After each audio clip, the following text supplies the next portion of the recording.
أيها الأحبة الكرام، عن حية بن حابس التميمي أن أباه أخبره أنه سمع النبي صلى الله عليه وسلم يقول: لا شيء في الهام. والهام اسم طير من طيور الليل، وقيل هي البومة، كانوا يتشاءمون بها في الجاهلية. والعرب تزعم أن روح القتيل إذا لم تأخذ الثأر تصير هامة وتصرخ تقول: اسقوني اسقوني، وإذا أدرك ثأره طارت.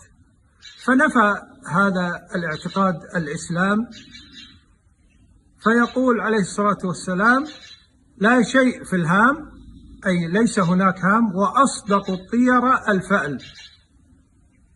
والفأل هو الكلمة الصالحة يلقيها أحدهم فيتفاءل بها المسلم. والعين حق، العين حق. والحمد لله والصلاة والسلام على رسول الله.